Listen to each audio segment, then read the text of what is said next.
la caverna. El libro, el que no tenga el libro está en el chat, ¿verdad? Si lo necesitan, lo pueden pedir. Am, Recuerden, cualquier libro es una traducción de Platón y las traducciones son personales. Y hay que tener varias traducciones, a menos que hablen el griego, y yo no hablo griego, yo sé unas palabritas, ¿verdad?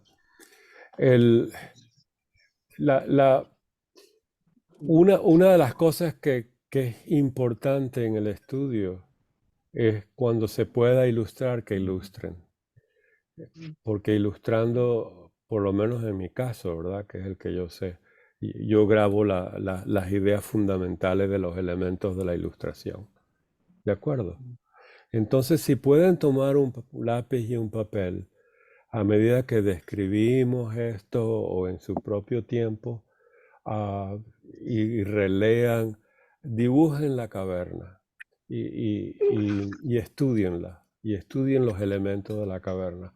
¿Cuáles son los elementos de la alegoría de la caverna? Por supuesto, lo más físico es la caverna.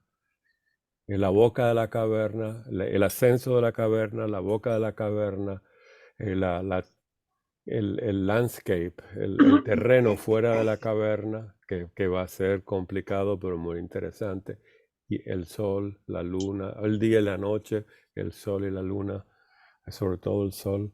Entonces tenemos la constitución física de la caverna, después los elementos que están en la cueva misma, ¿verdad? Donde está la gente en las sillas que están encadenadas, el screen, ¿cómo dijimos que era el screen? Era como en el cine, ¿verdad? La pantalla. Pantalla, pantalla. La pantalla, gracias. La antorcha de fuego, ¿verdad? Hacer los elementos físicos y ahora agregar los elementos físicos necesarios para la explicación de la caverna, que son las personas que hay paredes, personas teniendo objetos en las cabezas, las sombras, describir eso. Después, el elemento psicológico humano, que representa el ser humano en cada detalle de la caverna. Entonces dividan la caverna ahora, por decirlo así, en la conciencia humana, de acuerdo como nos lo describe Platón. Vuelvan al texto, entiendan lo que dice, vuelvan a su ilustración. Y, y así van agregando, ¿verdad? Lo importante es que cuando dibujan o ilustren la alegoría de Platón, entre más detalles tengan y los entiendan y los vivan en sí mismos como algo presente, algo que ya trascendieron o algo que hay que llegar a ser en el futuro, iluminados, ¿verdad? Y ya tienen esas ideas, ¿verdad? Son ideas esenciales. Entonces pueden verla en un todo y eso es lo que estamos buscando. Contemplando el todo tienen la idea. El, el- lo- por eso ilustrar es muy importante. Ahora bien, y si lo ilustran y se explican a sí mismos, yo siempre pido que por favor, si quieren saber si saben algo, explíquense a sí mismos y vean las lagunas que tengan, lo que no les gusta, como explicaron, ¿verdad? Grábense para ver o usen a una amistad o en este Zoom, si quieren explicar algo de la caverna o la alegoría, etcétera. Eso es muy importante. Entonces, entienden, eso es un buen trabajo, eso es un trabajo platónico que les va a quedar para toda la vida y es ¿Perdón? ¿Qué? un trabajo suyo. María, ¿hablaste? No sé. Ok, te puse en mute. Entonces, eso es una sugerencia, depende de su tiempo y sus necesidades de estudiar a Platón, ¿verdad? Su prioridad. Platón es importante, para mí es sumamente importante. Hay también ilustraciones de esta caverna en todos. En el libro que yo estudio en inglés, de Rouse, él tiene su dibujito, todo el mundo dibuja la caverna. De ahí se me ocurrió que si él lo dibuja, todo el mundo lo tiene que dibujar. Aquí está el de él. Si quieren, se las mando por el chat que vamos a hacer. Esa es la de él. No sé que él no es teósofo, pero tiene una cavernita ahí que uno le puede poner ahora en español. Ustedes le pueden poner sus cosas, etcétera. Por supuesto, lo más importante aquí son los estados de conciencia. Usen la voz del silencio para ello. Usen la teosofía para los estados de conciencia. Usen la Vedanta. Usen cualquier sistema que les atraiga, budista, etcétera. Y el mundo metafísico alrededor de ellos, y eso lo vamos a estudiar también en esas etapas. O sea, van a ver la caverna en multidimensional, en niveles y en varias claves. Nosotros no sabemos las 7 claves, pero ahí comenzamos a trabajar en las 7 claves. Una de las claves que no sabemos es el aspecto pránico, vital, en cada etapa, ¿verdad? ¿Cómo están los nadis? ¿Cómo está el kundalini? ¿Cómo están los chakras? Eso, todo eso está ahí, ¿verdad? En ese estudio. Y hay que ser un experto en eso para entenderlo, o por lo menos comenzar. La voz del silencio nos da ciertas guías. Leadbeater da ciertas guías en su libro, ¿verdad? De los chakras, algo así. Los chakras se llama. También hay otro libro muy importante, el que usa todo el mundo, que no le gusta Leadbeater, que lo tengo por ahí en inglés, de este que escribió el The Serpent Power. No me acuerdo el nombre de este señor, pero se lo voy a mostrar la próxima vez. Pero en otras palabras, ven, hay 7 niveles y entre más agregan a la ilustración de la caverna, mejor. ¿Algún comentario sobre esto? ¿Ven la posibilidad ustedes mismos de ilustrarlo y aprender? Sí, Veo yo que todo creo el que mundo eso, está haciendo así, me alegra eso. O sea, Carolina, sí. aunque uno no sepa dibujar y le queden así medio chuecos, pues uno se hace la imagen y se, como que se, ¿cómo se dice? Se fija la idea. Lo Exactamente, veo, eso es lo que se, queremos, ¿verdad? se fija más fácil. Claro, porque es una herramienta de trabajo, ¿verdad? Trabajo mental y trabajo intuitivo, porque uno está de una imagen, se va a la idea y se ilumina uno, ¿verdad? Y recuerden que para que la idea sea completa, la ilustración tiene que ser completa. En otras palabras, entre más detalles le pongan, mejor. Vamos a ver, antes de continuar, Disculpa, el... Dime. Martín, un segundito, que Enrique Meyer está en sala de espera, que si le puede dar por favor acceso. Tú sabes que yo no lo veo en la sala de espera. Ah, dice aquí, bueno, ya le digo otra vez. Estará en nuestro número, porque yo no lo veo aquí en la sala de espera. Yo he metido a varias, a la hermana Adriana, buenas tardes. La acabo de meter hace un momentito, pero al hermano no lo veo. Vamos a darle 2 horas, a ver, hasta para que se meta. El- quiero mostrarles, como esto es un estudio de Platón teosóficamente, ¿verdad? Quiero mostrarles cómo Blavatsky usó la caverna de Platón para explicar ah, el trabajo de iluminación y los estados de conciencia. ¿Les parece bien? En la doctrina secreta. Y esto está en un poquito antes de la estancia 1, sloka 5. Es el último párrafo de la estancia 1, sloka 4, en el tomo primero, ¿verdad? Esta es la estancia quinto. ¿Se acuerdan? La oscuridad sola llenaba el todo sin límite. Fíjense bien.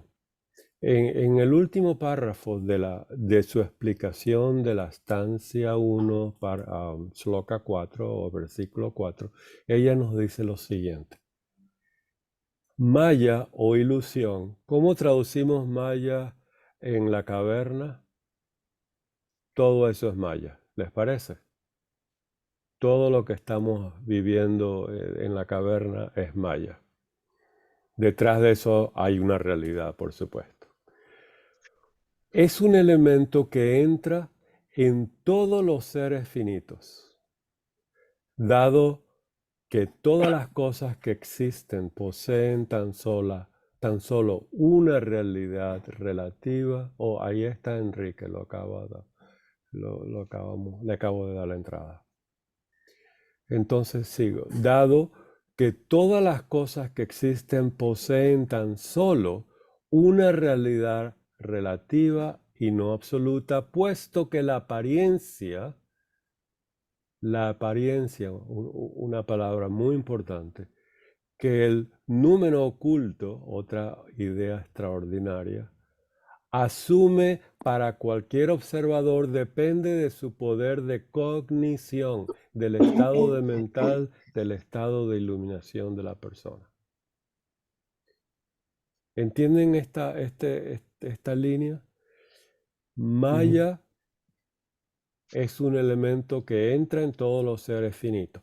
Todos nosotros somos finitos en lo manifestado, infinito y eterno en nuestra esencia. Toda la naturaleza es eterna y periódicamente en estados de manifestación, reposo, ¿verdad? Nacimiento y muerte al mismo tiempo. Ese al mismo tiempo solo se puede concebir intuitivamente. Bien, entonces, cuando ponemos nuestra conciencia en nuestro cuerpo físico, Maya, si pudiéramos tener nuestra conciencia en nuestro, ¿cómo le dicen en español? Higher self, el yo superior, ¿verdad? Que a mí no me gusta esa palabra, pero vamos a usarlo. El yo superior, todo es una realidad. Entonces, dado que todas las cosas que existen, que esto significa que están manifestadas, poseen tan solo una realidad relativa, no absoluta. La realidad absoluta es en el Atma, que es eterno y una radiación del Parabrahman. Cuando no entiendan algo, por favor, o quieran comentar, levanten la mano, muevan el dedo si tienen su video, ¿verdad? Y es un grupo de estudio, esto no es una conferencia, aunque yo la estoy dirigiendo, ¿verdad? La idea es eso. Cada idea que Martín, estamos trabajando hay que entenderla. Perdón, Sí. ¿le puedo hacer una pregunta? Ada, sí, por En el, favor. En el libro de Kier, ¿qué página sería? En el libro de Kier, que lo tengo aquí a la mano, Por favor, estamos en la página 98, recuerda que es el volumen primero. Sí. Página Ya, 98, muchas gracias. donde dice Maya, Muchas ¿verdad? gracias. Es un párrafo grande y vamos a ver las ideas fundamentales. Entonces, todo depende del poder de cognición. Vamos a estudiar después de la República de la Alegoría de la Caverna, el capítulo sexto o el libro sexto de la República, donde están los 4 niveles de cognición de Platón y uno lo que se llama la línea dividida y la idea del bien. Vamos a estudiar esas 3 cosas que son extraordinarias, libro sexto.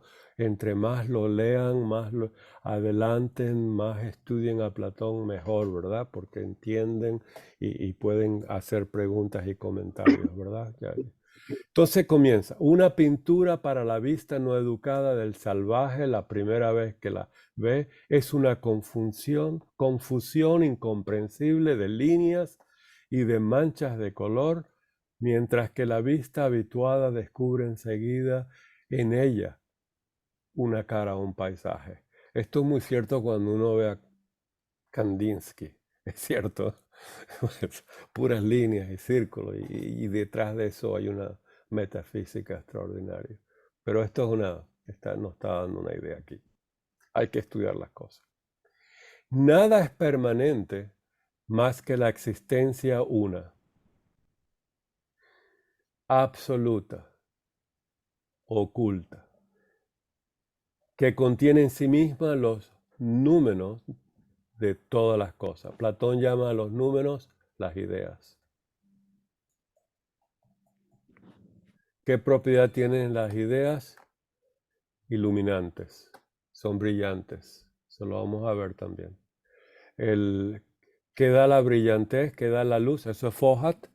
¿Y qué da Fohat? Da el plan divino, da la dirección de la evolución y da su función, su número, su ciclo, sus posibilidades, su anillo que no pasa, su existencia, cómo se va a relacionar con todo lo demás. Es algo extraordinario. De ahí que contemplar la idea es saber las cosas en otras y saber su función, su ciclo, su calidad. Recuerden que eso es una ecuación numérica, eso es una ecuación geométrica, es una función geométrica. También, bueno, es extraordinario cómo lo presenta Platón. En el libro octavo nos da el ciclo humano, la fórmula del ciclo humano. Espero que Gilberto ya estés trabajando en eso, en el libro octavo, de cómo resolver la ecuación de Platón. Tienen trabajando en esa ecuación que nos dice Platón desde que él la puso, están trabajando en eso.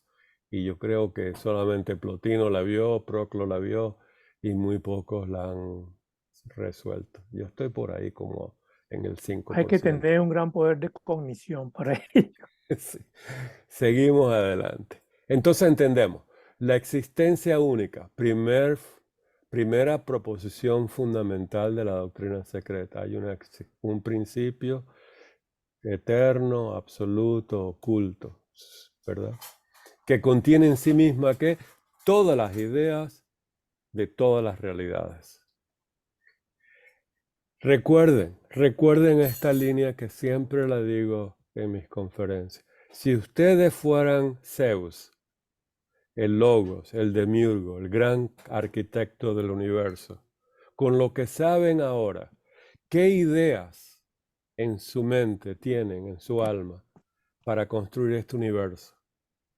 Que sea direccional, armónico, que sea jerárquico, que sea hacia de lo singular a lo complejo, que la evolución de la forma va asociada a la evolución de la conciencia. ¿Qué ideas tienen en su mente para construir ese universo, para manifestar su universo? Cuando puedan contestar esa pregunta, estamos graduados de Platón, nos graduamos. Ese es el PhD, el ser el gran demiurgo del universo.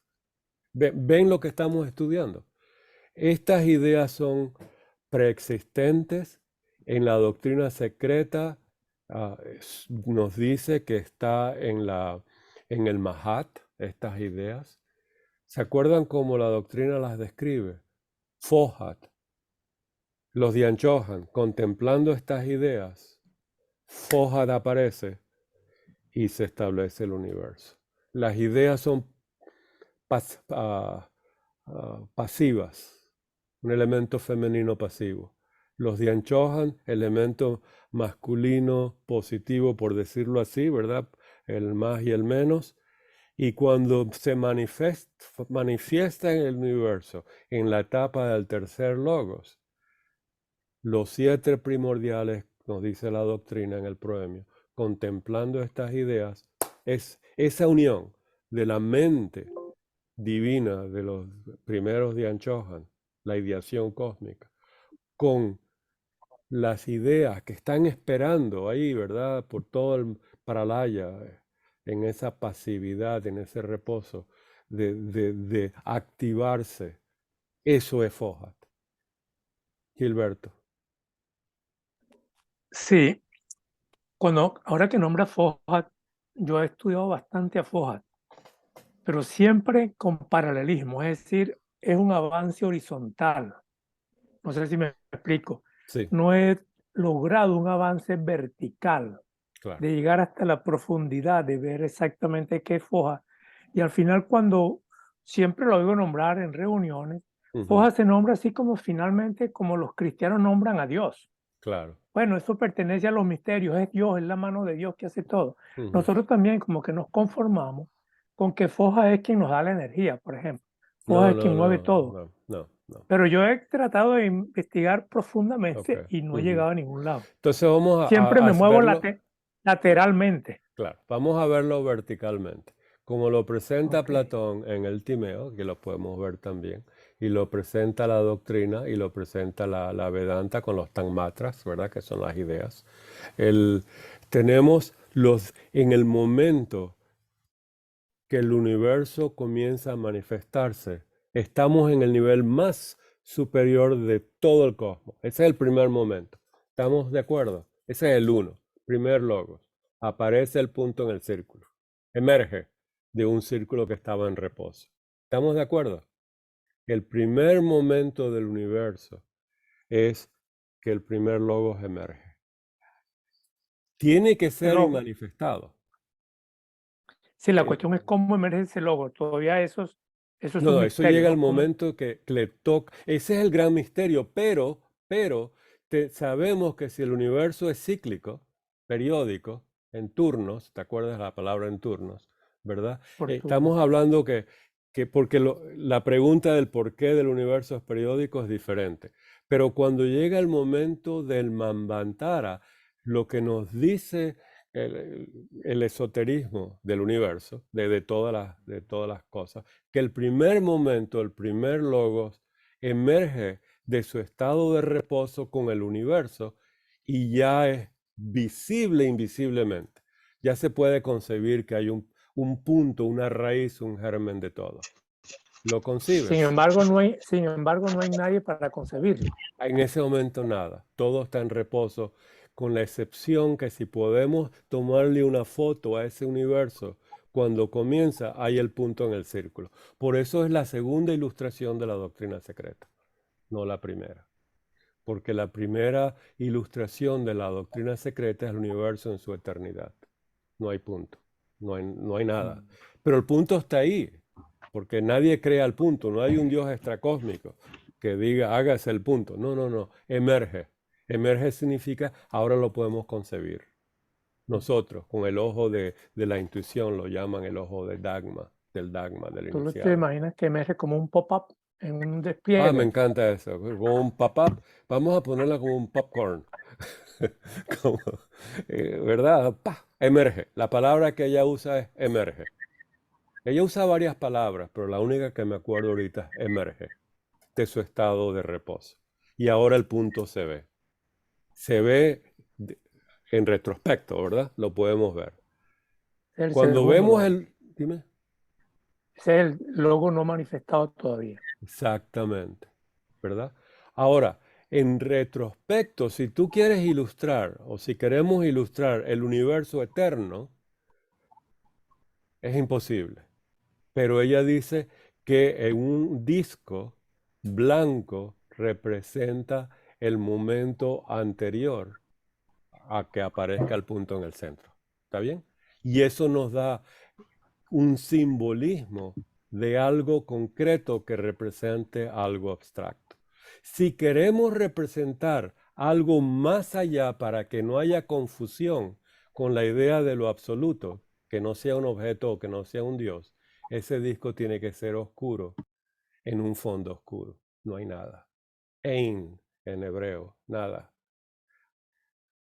Sunyata, nada. Entonces, a la nada no lo puedes ni ponerlo como objeto ni ponerlo como Dios. Es una mejor palabra. ¿Te parece? Sin embargo, está vibrando, ¿no? Porque es el gran aliento. Totalmente, totalmente. Porque es periódico al mismo tiempo. Tiene que haber ahí algo que se va a manifestar periódicamente, eterno y periódico. No puede haber algo eterno y algo periódico porque tenemos dos cosas. Ahora tenemos lo eterno como una cosa. No pueden haber esas dos cosas. Ahora, para verlo verticalmente, que es lo que nos pide Platón de arriba hacia abajo, del universal a lo mucho, a las cosas, entonces tenemos que ver que en el segundo momento ahora hay una dualidad en el universo, ¿verdad? Eso es el segundo logos. Se puede leer en la doctrina el segundo logos. Son dos cosas, ¿verdad? Se describe como para Brahma Mula Prakriti en uno de sus aspectos duales Y en el tercer momento aparece como un triángulo o como una cruz, depende del sistema filosófico que quieres seguir, los dos son iguales. La línea horizontal y la línea horizontal y vertical, o el triángulo dentro del círculo, representa el tercer momento. Son dos filosofías diferentes, pero es lo mismo. Entonces, ¿qué ocurre? En el tercer momento aparece en su forma conjunta el gran arquitecto del mundo, el Zeus, el demiurgo de Platón, ¿está bien? Que en Pero ese es teosofía Mahat. son los primeros 7. Fíjate bien, en teosofía, sí, el plano de intuición, de expansión de ese tercer logo, que no es un ser, ¿verdad? Como los ponen algunos teósofos, ¿verdad? Yo adoro a Logos, ¿no? Eso no hay que adorar a nadie, ¿verdad?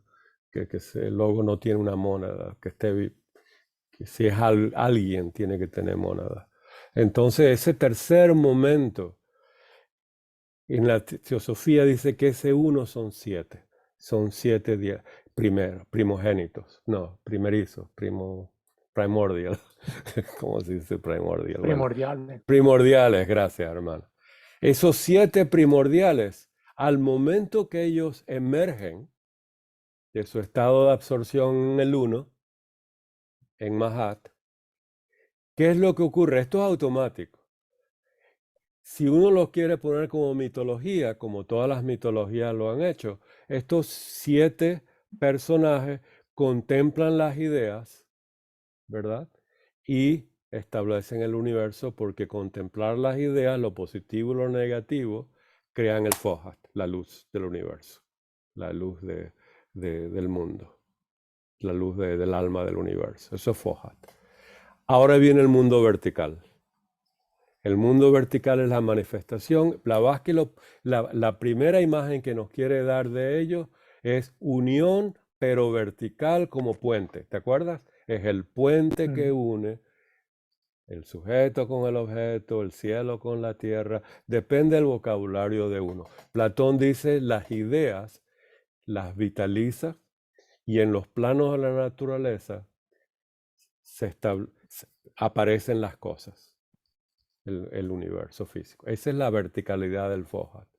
Una de las cualidades de la verticalidad del Fohat es que el Fohat tiene en sí dos cosas: el mundo de las ideas y la ideación cósmica inteligente. Entonces es inteligente y tiene las ideas. Es algo extraordinario, ¿verdad?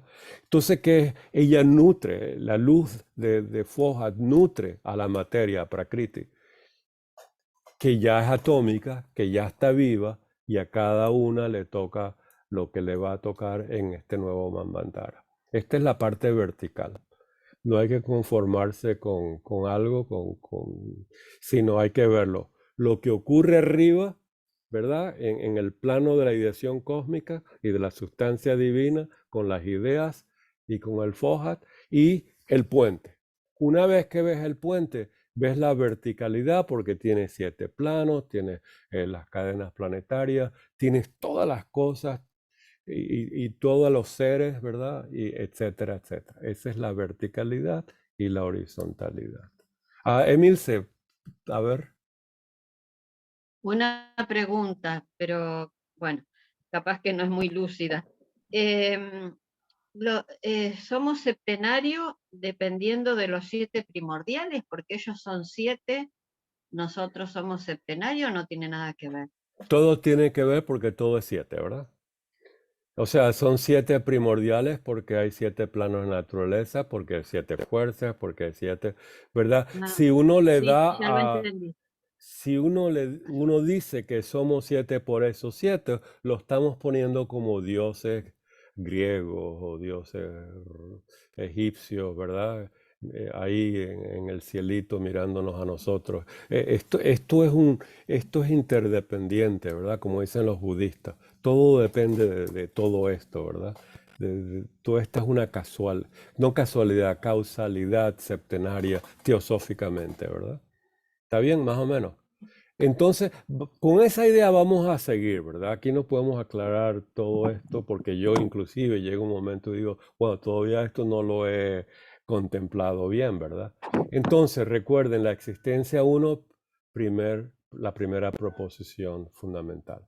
Entonces, fíjense bien, las existencias, las mónadas, lo que está vitalmente, orgánicamente, ya que sea elemental, mineral, humano, débico, etc., las existencias permanecientes a cada plano del ser, hasta los más elevados de Dian-Chohan, son relativamente de la naturaleza de las sombras proyectadas por una linterna mágica sobre un lienzo blanco. ¿Reconocen la caverna? Son relativamente de la naturaleza de las sombras proyectadas por una linterna mágica sobre un lienzo blanco. ¿Se acuerdan de la República, de la caverna, que los que están encadenados lo único que ven son sombras proyectadas por los que están detrás, caminando con objetos, hablando entre ellos por una antorcha de fuego artificial, por decirlo así? No es la luz solar, ¿verdad? Y entonces esto, inclusive, todo lo que nosotros vemos, ¿qué significa eso? Son sombras. ¿Por qué? Porque la única realidad es la parte átmica, monádica de los seres, de las existencias, no sus formas que podemos intuitivamente, clarividentemente, visualmente o imaginarnos. Todo eso son sombras. ¿Vieron el nivel que le dio Blavatsky a la caverna? Por lo menos hagan así, por favor. Trabajen conmigo un poquito. Gracias, hermano. Gracias. Entonces, ¿qué hace uno con la doctrina y con la alegoría de la caverna? Aprende, uno estudia. Esto es una herramienta de trabajo. A medida que uno va leyendo, va agregando. Fíjense que lo más increíble para un místico es tener una relación con un Dian-Chohan. Ayer vi a Krishna, ayer vi a un Deva, ayer vi a un ángel. Bueno, estos son sombras. ¿Lo ven? Y esto es muy importante, el aspecto relativo, ¿verdad?, del nacimiento y de la muerte de las cosas y de los seres, y de la realidad suprema única del Atma y de la mónada, por supuesto, con su bote, ¿verdad?, su vehículo, Buddhi. A ver, ¿alguien en esta semana, etcétera, vio o se acuerda de la caverna? Me gustaría ver si alguien ve esto en la caverna, si alguien quiere decir algo sobre esto, bienvenido. Yo Si en no, el seguimos. chat puse mi representación de la caverna, mi dibujo a mano, Oh, qué si lo chévere, quieren, qué chévere. si lo quieren ver. Sí, qué chévere. Ahora lo vamos a ver. Ahí, déjame ver el chat aquí.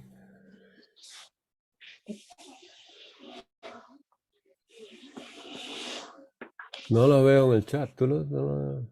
¿Alguien lo ve en el chat? Lo que él puso. No, ¿Ah? tampoco. ¿Lo pusiste aquí, Gilberto, en este o en el de WhatsApp? No, aquí en el chat de aquí. En este chat Pero de aquí. bueno, yo no lo veo. Yo no Yo lo lo veo estoy viendo. tampoco. Yo No se tampoco. ve. No se Por- ve. por- No, es que Gilberto. no lo había enviado. Oh, bueno, eso es eterno entonces, Lo ¿verdad? había bajado del Estabas en la archivo, caverna. Eso Estabas es en la eterno, caverna. sí. no lo había enviado. Era Maya. Ahora sí. Exactamente. O quería probar nuestro poder Oh, Sí, ahí la pues veo, nada, ahí la veo. Oye, ¿tú dibujaste eso? Sí. ¿Cómo crees? Pero imagínate que lo hubiera dibujado yo. Es Está bien, maya vamos. también, mi dibujo es mayábico. Sí, exactamente. Está muy bonito, ¿verdad? El mito de la caverna de Platón. Entonces, por favor, Para mí le falta trabajen. el pasillo. Porque le faltan varias cosas, ¿verdad? Le falta la linterna mágica. No, es que ese ya cuando Lo que está pasa es que ya está iluminado. este ya cuando Oh, va saliendo. eso Es somos la- nosotros, ¿verdad? Claro. Claro. No, yo te entiendo. Ok, entonces estamos de acuerdo. Es el mismo vocabulario y la misma imagen que nos presenta Platón, ¿verdad? La diferencia es que Platón dice que esto, lo que lo que nos va a mostrar, es nuestra naturaleza. Eso significa nuestro estado de conciencia, nuestro estado de mental, de lo que hemos aprendido de nosotros y del medio ambiente, del universo, de las realidades, de la metafísica, de todo, de acuerdo a lo que hemos aprendido o lo que no hemos aprendido. ¿Lo ven? Para Platón lo que nos va a mostrar ahora es nuestra naturaleza. Tenemos que ver nuestra naturaleza en esto, con respecto a lo que hemos aprendido o lo que nos falta por aprender. ¿Bien? ¿Lo ven? Sigamos con esto. Sin embargo, todas las cosas son relativamente reales. No se les olvide esto, ¿verdad? Tenemos responsabilidades y esto es muy importante con la familia, con nosotros mismos, con la ciudadanía, etcétera, etcétera, con el planeta Tierra, la ecología, ayudarnos los unos a los otros, lo que aprendemos hay que ofrecerlo, etcétera, etcétera. Puesto que el conocedor es también una reflexión y por lo tanto las cosas conocidas son tan reales para él como él mismo. A medida que aprendemos, ¿verdad? Entendemos más, ¿verdad? Y se vuelven un poquito más reales. Eso es lo que yo entiendo. Si entienden algo diferente, por favor, tomen la mano. Cualquiera que sea la realidad que poseen las cosas, debe buscarse esta realidad en ellas. Carolina. Yo creo que según el plano en el que en que nos encontramos, pues vemos como real esta sombra, esta malla, esta ilusión. A lo que cambiamos de jerarquía o cambiamos de plano, pues nos damos cuenta que eso que en un momento fue verdad y realidad, pues era simplemente una sombra y era ficción y era maya, era ilusorio. Y así va pasando a medida que vayamos avanzando. Claro. Entonces, a medida que tomamos más conciencia, las sombras se van clarificando hasta el misterio, que es una eternidad, la realidad suprema, que es el salto misterioso, ¿verdad? De lo físico a lo metafísico. En otras palabras, como dijiste muy bien, cuando estamos en el mundo físico, las cosas físicas son reales, ¿verdad? Pero tenemos responsabilidades pránicas, psíquicas, astrales, mentales, espirituales, y a medida que vamos tomando más conciencia, entonces toman más realidad, ¿verdad? Algo así dijiste. Sí. Gracias.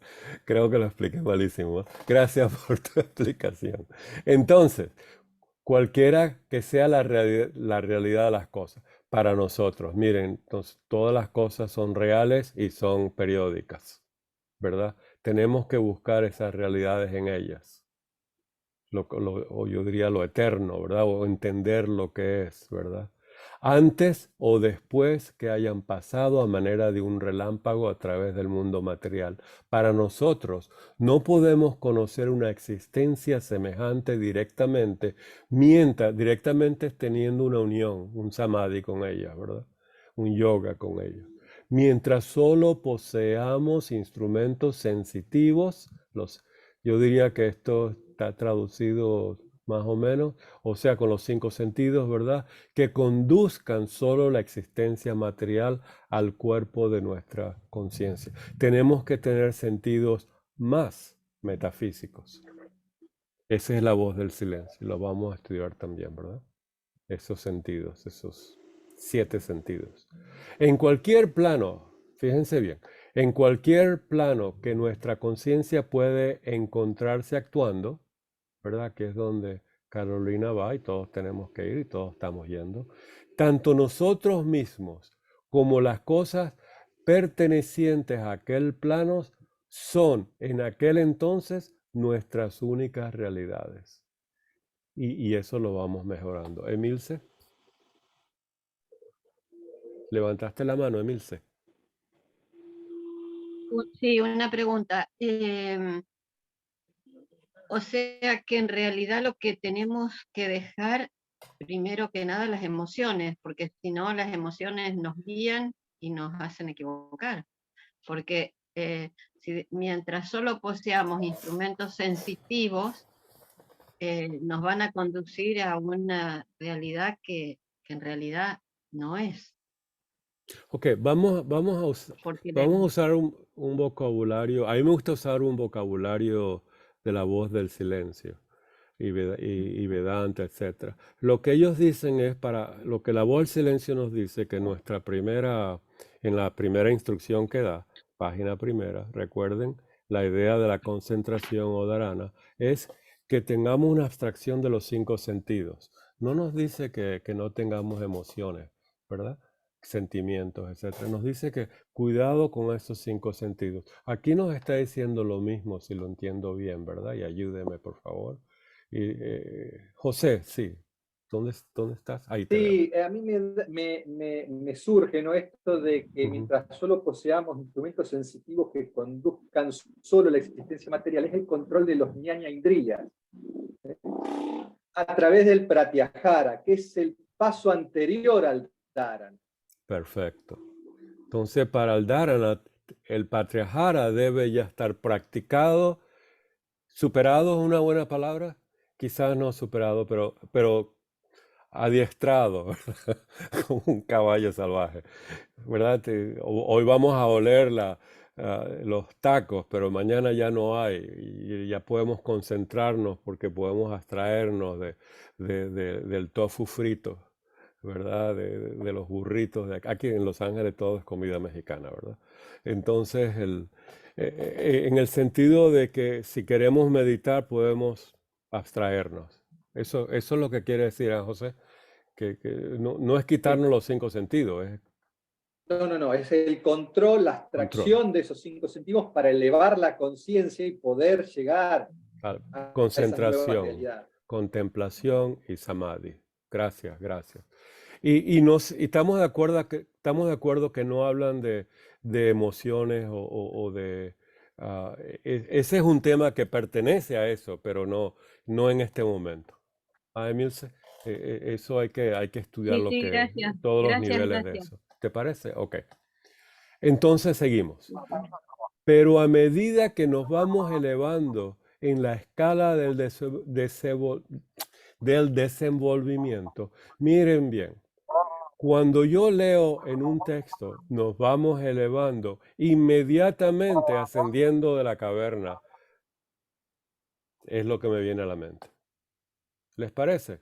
Hagan lo mismo. Les estoy pidiendo que cuando lean algo, nos estamos elevando o vean el camino que nos lleva al sendero en la voz del silencio. Recuerden la sloka o el versículo o el párrafo 69, me parece, donde dice hay un camino que nos lleva al sendero. O la caverna de Platón, donde nos dice que estamos subiendo hacia el sol. ¿Estamos de acuerdo? Una pregunta, Martín. Vilma, sí, Vilma. Sí, bueno, estoy un poco más arriba y me he quedado como un poco anclada en una idea. Y es esta que dice más arriba que el conocedor es también una reflexión. ¿La puedes ver? El conocedor, a ver, estamos el conocedor. Yo me Dice, acuerdo que lo leí. donde habla de lienzo blanco, después de lienzo blanco, dice, ¿no? Ok, Sin ok. embargo, El todas las conocedor, aquí cosas tenemos son el conocedor. exacto. Ok. Entonces, ¿te Sin imaginas embargo, imagínate que tú estás en la caverna, estás encadenada y tú eres el conocedor que ve una sombra y dice, oye, yo sé muy bien lo que es esa sombra. Entonces tú también eres una sombra cuando consideras que esa es la realidad en donde estás funcionando. A ver, ¿alguien tiene otra idea sobre cómo explicar perdón, esto? una cosita. Sí, Entonces, Vilma. aquí la palabra reflexión, perdón, Martín, perdón. Sí, La palabra reflexión tiene el sentido de reflejo, es sí. decir, no el proceso de reflexionar, Tienes sino más razón. bien de reflejo. Tengo un poco de dificultad con el... Puedo ver, no puedo explicarlo, pero puedo Ok, ver un poco lo que se quiere decir, pero como que me jala esta palabra reflexión por la ok, acepción, ¿me entiendes? Es claro, reflejo claro. más que el proceso, ¿no ves? Muy De cierto, reflexionar. muy cierto. Ok, ok. Cuando veas la palabra reflexión, reflejo en este caso, y tú te miras en un espejo, ¿qué ves? Tú eres el conocedor. Ujú, ¿Qué estás viendo ujú, en el espejo? No, no contestes, estás pensando, ¿verdad? Quiero que pienses. ujú, ¿Qué estás viendo en ese espejo? Tu reflexión, ¿verdad? Entonces, fíjate bien, si ves lo físico, la imagen física, esa es tu realidad, ¿verdad? Estás viendo lo físico. Si ves en ello ciertos problemas y beatitudes que tienes, en ese nivel lo estás viendo. Si tú ves en ese reflejo, en realidad, en una realidad interna, y si pudieras ver y que has visto el yo superior en ella, te vas a enamorar del atma en ti, del atma en ti. ¿Lo ves? ujú, Ese es ujú, el amor platónico. No es el amor ujú. freudiano de ser, oye, qué belleza, mi cara en el espejo, ¿verdad? De Narciso. Ese es el sentido de lo bello más bajo, que es cierto, pero es más bajo, ¿verdad? Pero el sentido más bello de la belleza platónica es ver el self, ver el atma de uno, el yo superior de uno. Y uno se enamora de eso, es magnéticamente, ¿verdad? El alma cuando dice, wow, es pura luz, eternidad, entiendo el universo. ¿Ves la diferencia? Esa es esa Sí. palabra reflexión. Pero mientras el conocedor solo ve lo físico, bueno, ahí vamos, poco a poco. Ujú, ujú. ¿Estamos más o menos de Gracias. acuerdo? ¿Sí? Ok, Sí, tú tienes sí, muy mucha bien. razón. Muchas gracias. Reflexión también significa reflexionar internamente, ¿verdad? La misma palabra.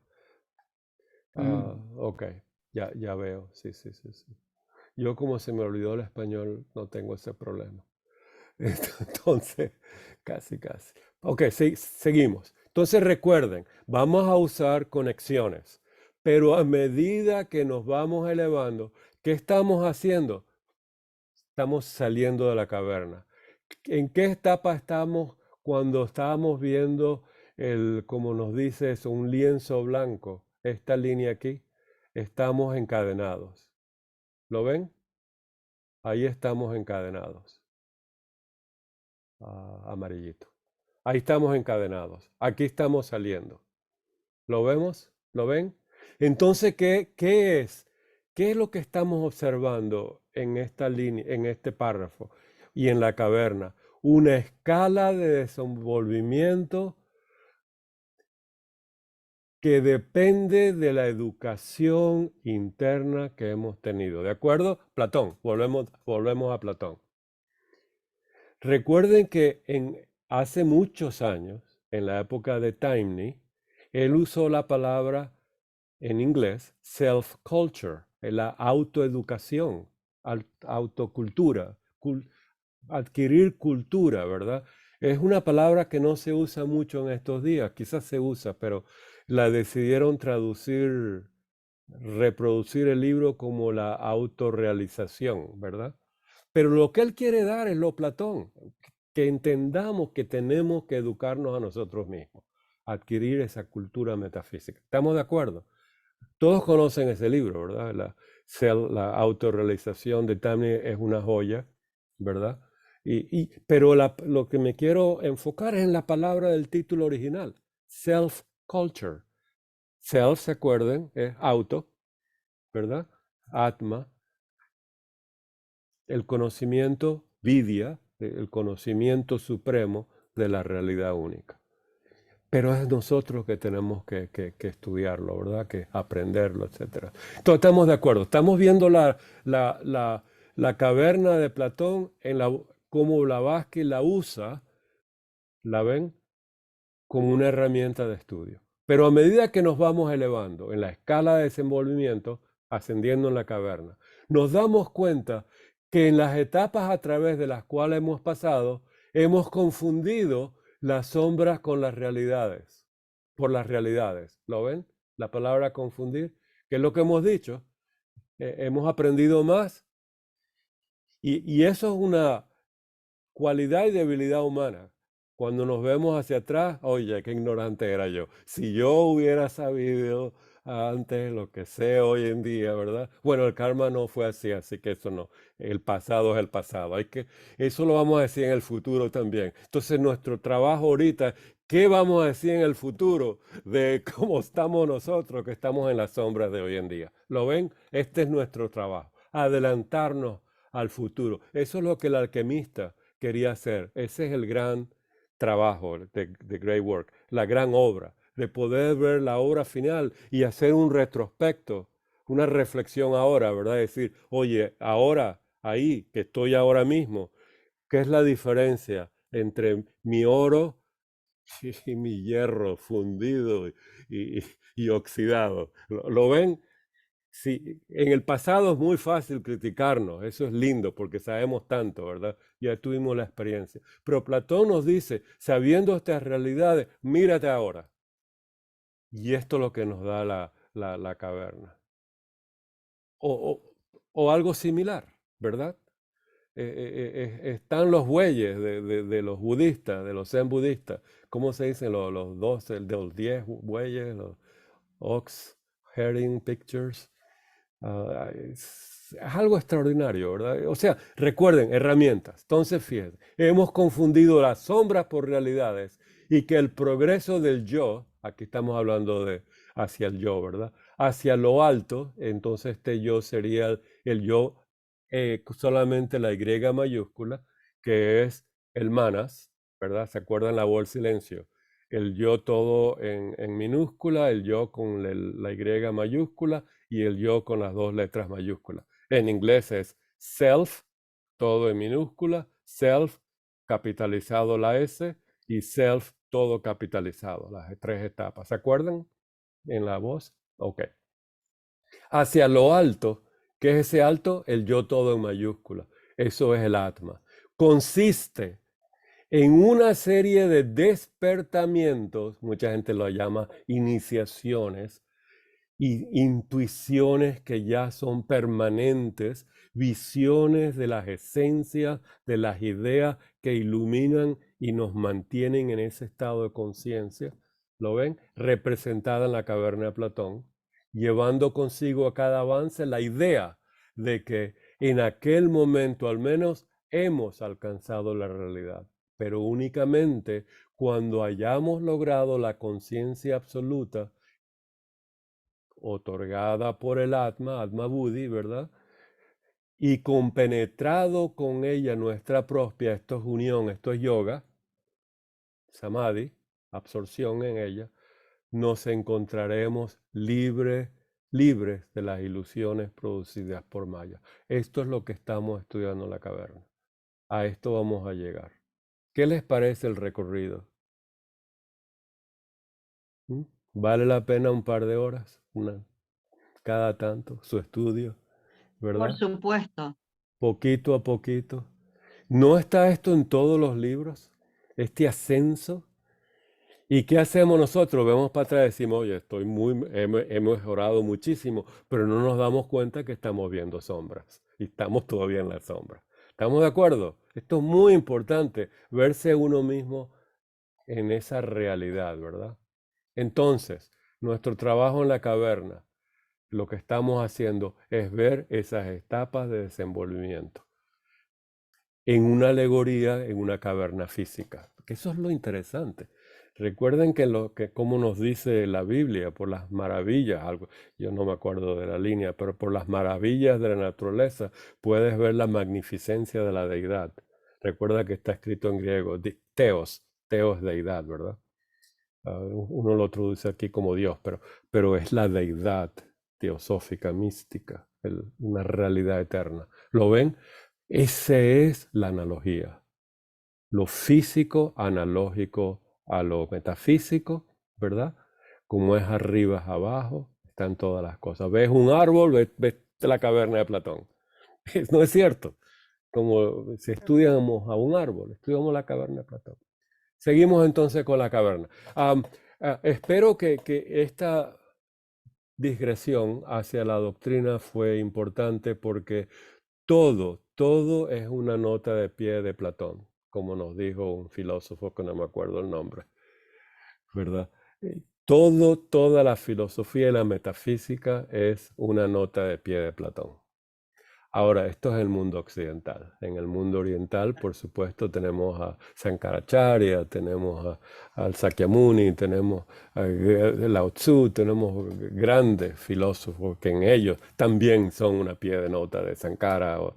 Ustedes entienden lo que estoy diciendo, ¿verdad? El mundo occidental comienza con Platón y termina en donde ellos quieran, ¿verdad?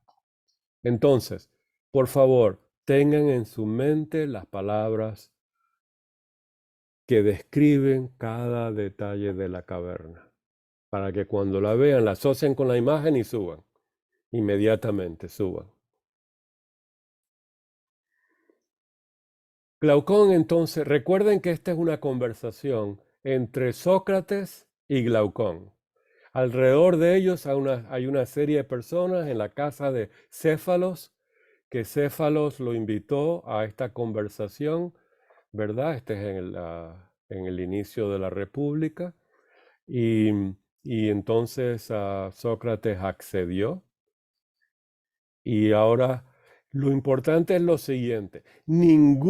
A él lo invitaron a hablar, a dialogar con ellos. Ninguno de ellos se atreve a dialogar con Sócrates. Solamente el que lo estaba acompañando. Entonces tenemos la analogía. Sócrates a Glaucón como Krishna con Arjuna. Entonces, Platón, que está escribiendo estos diálogos, tiene en mente otra analogía. Recuerden esta analogía, por favor. Así como el encadenado se puede liberar para subir la caverna y necesita a alguien que lo aconseje y que lo nutra, que lo despierte, de la misma manera, Sócrates va a bajar al Pireo para iluminar a esta gente. En vez de la caverna es la casa de Céfalos.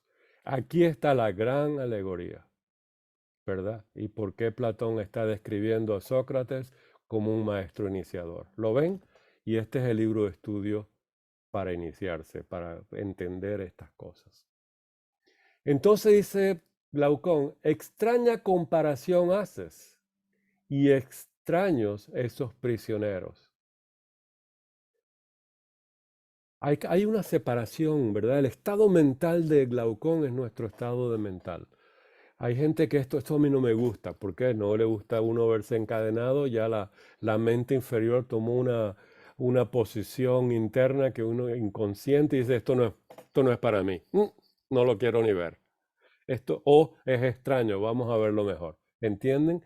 De acuerdo como la gente reacciona a esta alegoría, es la mente interna, ¿verdad? Que el Kamamanas o el Manas que va a reaccionar. Lo va a usar como herramienta, lo va a ver algo extraordinario o lo va a rechazar y dice, esto no es para mí. Hay muchas maneras que ustedes usan el rechazo, la mente, el Kamamanas. Una, quedarse dormido. Eso es, no está la atención, porque imagínense, si le están explicando cómo hacer oro del hierro, estarían prestando atención y notas, ¿verdad? Mire, si les voy a enseñar cómo hacer de esto oro, van a prestar atención y van a, etcétera, etcétera. Pero si vamos a hablar de metafísica, una de las maneras es totalmente quedarse dormido. Cuídense con eso. No prestar atención, divagar, pensar en otras cosas, irse y quedarse dormido. Otra es pensar en otras cosas que creen que es más importante. Si es más importante, no estén aquí, ¿verdad? No digo aquí, en general. Etcétera. Miren sus estados mentales cuando están enfrente del conocimiento divino. La manera ideal que se nos dice que uno reacciona es el reconocimiento del recordatorio. Es remembrance, no es recordatorio, es remembrance. Bueno, ustedes entienden. El recordarse que ya esto uno ya lo ha estudiado. Y dice, wow, hasta aquí llegué en vidas pasadas, voy a continuar. ¡Qué emoción! ¿Lo ven? Eso es lo más bello que existe en el ser humano. Reconózcanlo en sí mismo. Cuando oigan algo y dicen, wow, esto hay algo aquí que ya lo sé y lo he estudiado anterior y me interesa muchísimo. Todos hemos experienciado estas cosas, todos. El reconocimiento por oír es muy importante, porque va directamente al alma, directamente al alma. Entonces, cuando Glaucón dice las cosas, está hablando por nosotros. Y dice Sócrates, pero son como nosotros. ¿Ves? Glaucón no lo pudo ver, que es como él. Pero Sócrates, que es el maestro iluminado, que está viendo el alma de todos los que están ahí les dice, recuerda, la caverna es donde nosotros vivimos. La caverna es donde nosotros vivimos. Pues en primer lugar, ¿crees que han visto de sí mismo o unos a los otros otra cosa que las sombras proyectadas por el fuego en la parte de la caverna que tienen frente de sí? En otras palabras, en la alegoría, si solamente han visto sombras, están totalmente en una ilusión física. Una con lo que dijo Blavatsky de los estados de conciencia y del ascenso, ¿verdad? ¿Qué significa la sombra? ¿Qué significa el fuego? ¿Qué significa la caverna? Entonces, Sócrates nos dice, en primer lugar, establece tu relación con lo que ves. ¿Los estás viendo como sombra o lo estás viendo como una realidad eterna y periódica? Estás encadenado porque lo que estás viendo, lo que otros quieren que ustedes vean, que nosotros veamos, ya sea por propaganda comercial o por religiones o por nuestros padres o por nuestras amistades, ¿verdad? O por los escándalos que traemos de vidas pasadas que nos han moldado. Entonces, ¿qué es lo que estamos viendo y cómo podemos estudiar lo que estamos viendo? ¿Cómo podemos vernos a nosotros mismos, sí mismos, ¿verdad? Este sí mismo muy importante, porque en griego es self. Y ese self es el superior o el inferior. Imagínense que aquí dice Atma. ¿Han visto a Atma? ¿O a otros Atmas? ¿O han visto solo las sombras proyectadas y no se pueden ver a sí mismos? ¿Lo ven? Hay que ver ahora la parte metafísica de esto, ¿verdad? Claro que no, si toda su vida están forzados a no mover las cabezas, esto lo vimos la semana pasada, sigue él viendo a los encadenados, no a sí mismo, porque está proyectando. Y no sucede lo mismo con los objetos que llevan los que pasan de un lado al otro del tabique. ¿Qué son esos objetos? Son las ideas que vemos, las cosas que vemos. Todo lo que no sea humano, ¿verdad? Todo lo que no sea humano, todos los objetos que vemos en la pantalla, tienen una razón de ser. Y están ahí porque participan de una idea. Una manzana participa de la idea de la manzana. La manzana participa en la idea de la fruta, la idea del reino vegetal, la idea de los reinos, la idea de la eternidad del self, del atma. Tenemos que verlo platónicamente. Indudablemente, ahora lo vio. Pues entonces, si dialogaran entre sí, ¿no te parece que entenderían estar nombrando los objetos que pasan y que ven? En otras palabras, esto es lo que nosotros hacemos, darle nombre a las cosas. Porque al darle nombre lo podemos reconocer. Ahora bien, darle un nombre a las cosas es algo sagrado, ¿no les parece? ¿Recuerden el día que le dieron el nombre a uno de sus hijos? ¿O le dieron el nombre a uno de sus animales? No estoy hablando de los hijos ahora, estoy hablando de los perros, de los gatos.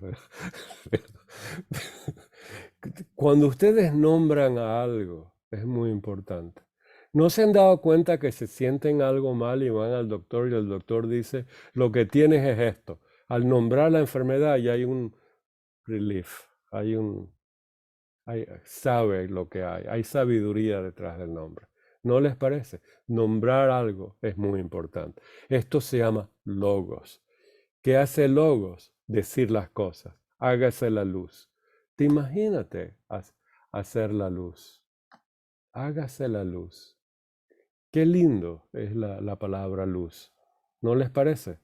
Hágase la luz. Ahí tenemos el verbo hágase, fohat.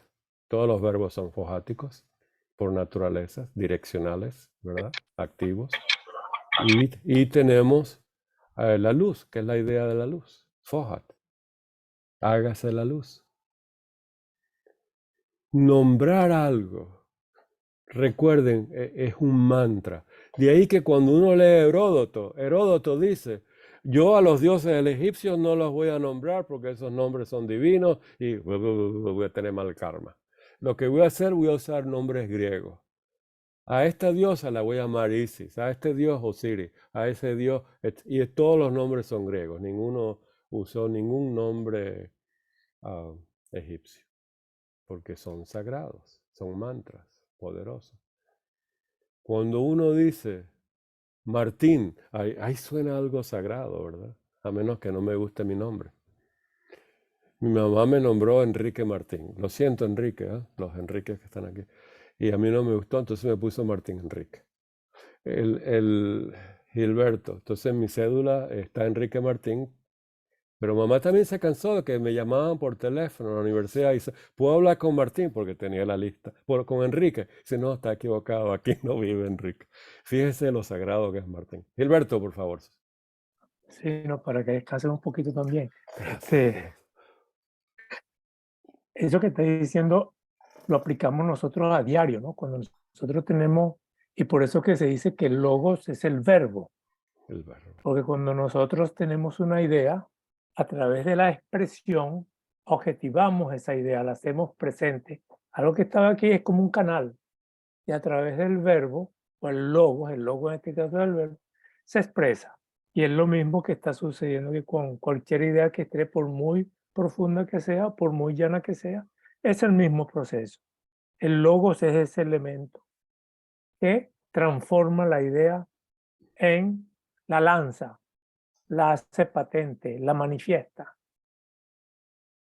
Gracias. Y eso es lo que deben hacer cuando estudien. Manifiesten lo que han estudiado, lanzando hacia las vibraciones alrededor de ustedes lo que entendieron. Díganlo. Conéctense con el éter alrededor de ustedes, con la aura, ¿verdad? Y ser un logos. Ser la mejor expresión de las ideas de esa educación que nos está dando Platón. ¿No les parece? Continuando con lo que Gilberto lo dijo en una forma universal y cosmogenética. Ahora, a nuestro nivel, tenemos que emular a ese logo. Lo que decimos tenemos que, y yo soy el primer pecador de eso, ¿verdad? Pero lo que decimos tiene que ser la mejor expresión que refleje la realidad. Y uso la palabra reflejando porque Platón lo dice. Uno no es Zeus. Uno es una imitación de Zeus, pero en esa imitación viene una práctica artística, ¿verdad? Del arte de la oratoria, ¿no? De la expresión. Y hay una vibración. ¿Sienten la vibración de las palabras? Gracias, Gilberto. Nombrar las cosas, el logos. Y es un verbo, ahí está la parte fojática, ¿verdad? El verbo. Los ángeles bajan, es un verbo, bajar, ¿verdad? Esto ocurre, verbo. Lean la Biblia viendo los verbos. Este es el fohat, ¿verdad? Y si la prisión, aquí tenemos la caverna nuevamente, cuando oigan una prisión y prisionero, caverna, alegóricamente, ¿verdad? Blavatsky la usa muchísimo, sobre todo para hablar de los sueños. El gran prisionero es el ser el yo superior, ¿verdad? El gran prisionero. Porque el yo inferior es el que sueña, ¿verdad? Y mientras él sueña, no puede, el yo inferior, el yo superior está atrapado en la prisión. ¿Han estudiado los sueños de Blavatsky? Los 7 tipos de sueños. Eso lo podemos hacer algún día. Y si la prisión, cuando Platón llega al momento de decir que en los sueños se revelan muchas cosas, podemos estudiar lo que dice Blavatsky. Y si la prisión contara con un eco desde la pared que tiene frente de sí, fíjense lo que nos está diciendo. Y algunos de los que pasan del otro lado del tabique hablará, no piensan, no, perdón, disculpe, no piensas que creerían que lo que oyen proviene de las sombras que pasan delante de ellos. En otras palabras, como un cine. Ahora las sombras hablan, ¿verdad? Porque no pueden voltear. Todo está vivo. Las sombras tienen una realidad. Y por supuesto, Glaucón exclama logoicamente, por Zeus que sí. Ese es nuestro logos, ¿verdad? El tercer logos. ¿Verdad? Tenemos 3, Cronos y Urano antes de... Y sigue Platón, sigue Sócrates. Y que los prisioneros no tendrían por real otra cosa que la sombra de los objetos artificiales transportados. Ahora está hablando de las cosas que llevan en la cabeza. Esto es un símbolo de otras cosas que no sean solo humanas, ¿verdad? Porque llevan animales, objetos, etc. Entonces ahora todas las cosas que están en nuestra vida, objetos y seres, son sombras en la caverna, en la pantalla, ¿verdad? Y detrás de esa sombra hay una realidad, ¿verdad? Que es su esencia monádica. Por supuesto, en toda necesidad.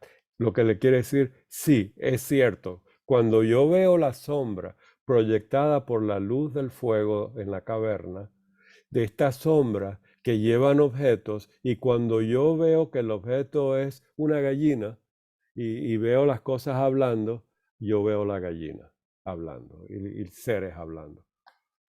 Gilberto. Sí, ahí está haciendo referencia entonces a la ilusión en que vivimos, que lo que vemos es simplemente fenómenos, pero no nómenos, en otras palabras. Perfecto, fenómeno. Cuando veamos la palabra fenómeno, es el objeto, ¿verdad?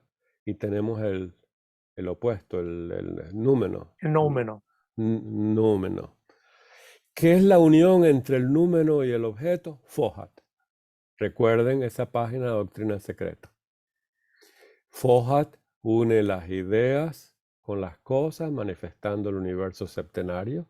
Une la idea con su objeto, la idea de la manzana con cada manzana, ¿verdad? Y entonces a nosotros nos parece que esta manzana es bellísima y me la voy a comer, pero otro dice, no, esta es más bonita y me la voy a comer yo. Dice, no, te la cambio. Entonces, y ahí salió el trueque. A ver, el tuerque. Sí, Martín, a eso es lo que yo me refería antes, cuando quería hablar de la profundidad de Fohat. Cuando tú dices que Fohat une el noúmeno con el fenómeno. Sí, yo lo llamo lo vertical, ¿verdad? ¿Cómo lo hace? ¿Cómo lo hace? Ok, entonces eso es otra, en otra parte lo vamos a ver, el mundo de las ideas, ¿verdad? Porque Glaucón le dice, oye, Sócrates, yo no veo las mesas, yo no veo la idea de la mesa, meseidad, ¿verdad? Tableness en inglés. Yo veo mesas. Entonces le dice Sócrates, bueno, te voy a enseñar a observar las ideas a través de la escalerita de la dialéctica. Entonces, porque la dialéctica es el camino fojático de vuelta. Entonces le dice, el problema que no has aprendido, esa educación interna, ¿verdad? Que está hablando, no has tenido la educación y la instrucción de ver cómo funciona. Él no usa la palabra Fohat, él usa la luz más brillante de la idea, ¿verdad? Dime. Sí, Esa es sí, otra Gilberto. palabrita, la dialéctica. Como yo Ujú, entiendo la dialéctica y en el sentido clásico, cuando me encuentro con dialéctica aquí me confunde por eso. ok, Porque de dialéctica, que es la usaba Hegel, la dialéctica claro. para describir cómo el universo, la historia universal es el espíritu que va avanzando en forma dialéctica para conocerse a sí mismo. Y Claro. hay dialéctica, lo que significa que aparece una tesis, Ujú, hay ujú, una tesis como ujú, hipótesis a la cual se le va a proponer una antítesis y de la comunión de las dos surge un, un promedio, pero vamos a decirlo de alguna manera, un promedio elevado, un nivel ujú, ujú, superior, y de esa manera se avanza. Luego claro. ese promedio superior se convierte de nuevo en una tesis a Ujú, la cual en el tiempo le va a aparecer otra antítesis y de nuevo surge ese conflicto y aparece un nivel superior resuelto y así sucesivamente. Eso es lo que yo entiendo como dialéctica. Aquí no lo entiendo así. No ok, sé si hay no, otra no lo entiendes información. porque no lo hemos estudiado, ¿verdad? Pero Platón usa la dialéctica de todas esas formas que lo has dicho, que son dos formas para Platón. Platón usa la dialéctica, como tú dices, como él llama trampolín, ¿verdad? De ideas, pero esta no es la idea, pero de idea a idea, de hipótesis a hipótesis, él usa la palabra hipótesis, ¿verdad? Hacia la teoría, ¿verdad? Hacia el entendimiento, pero va de idea a idea. Si no puedes lograrlo a través de eso, porque uno está estancado y no lo puede ver más allá, cuando uno se estanca en el sentido de lo siguiente, que lo explicaste es muy lindo, mejor que yo lo puedo explicar. Cuando uno va construyendo sobre el otro, ¿verdad? Porque es construcción, ¿verdad? Llega un momento que uno no puede ver más. Entonces se construye ahí una subidea, por decirlo así, ¿verdad? Entonces el problema está que entiende Platón que a veces uno regresa a algo original y comienza nuevamente y termina en otro sitio. Comienza nuevamente y termina en otro sitio. O comienza en la mitad y termina en otro sitio, dialécticamente. ¿Qué es lo que hace Platón? Usa la segunda técnica de la dialéctica. Y eso la llama la mayéutica, que es una especie de dialéctica. En otro sentido, hay que parirla. Con un dolor, ¿verdad? En otras palabras, vamos a reunir todas esas ideas y vamos a hacer un uno de ellas, contemplándolas místicamente. Olvídate de hablar de ellas. Hasta ahí llegamos hablando. ¿Qué hace Platón entonces en la República y en sus diálogos? Cuando explica, explica y explica y Glaucón no entiende, él da una alegoría para que le hable al alma, a ver si la puede integrar. O sea, eso no lo hace la ciencia, pero sí lo hace el científico. El científico integra luminosamente las ideas y dice, tengo una idea, ahora hay que probarla, ¿verdad? Quizás una buena idea, quizás una mala idea, ¿verdad? Entonces, por ejemplo, Einstein tuvo grandes iluminaciones y él las dice, son intuiciones que me ha pasado cuando hacía esto, cuando hacía esto. Mucha gente dice, estoy viendo televisión y tú, una idea. Estoy haciendo esto, una idea. Oyendo algo, una idea. Estoy haciendo nada, una idea. Estoy soñándome bajo una idea. O sea, ahora hay que probarla científicamente. Pero esas son los dos. Trampolín es una linda palabra, ir como un trampolín.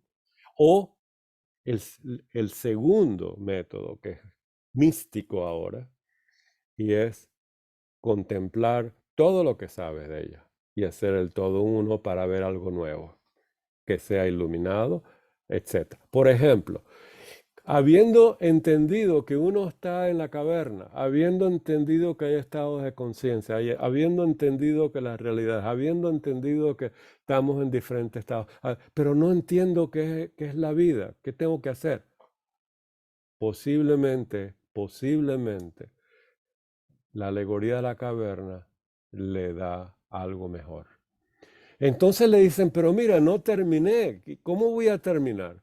Bueno, te voy a dar otra alegoría, que es la alegoría que te va a explicar la reencarnación. Y es en el libro 10. Pero ¿por qué tenemos diferentes? Vamos a hablar de otra alegoría. ¿Entiendes? Cada vez que hubo algo que se estancaron, alegorías.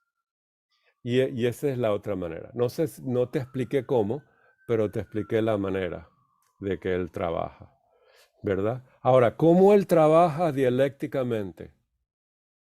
Mentalmente, ¿verdad? La misma idea, ¿verdad? Mentalmente. Y vamos a ver las técnicas. Esto es así o asá, con pares de opuestos, para buscar un centro. Esto es grande o pequeño, anterior o posterior. Esto es horizontal o vertical. ¿Por qué? Porque ahí nos vamos acercando a una realidad que él quiere, que es el target, la mira, ¿verdad? Entonces él compara. Esa es una de las técnicas. Otra, enlazar cosas que dijo, que uno dijo, sí, sí, sí, vamos a enlazarla.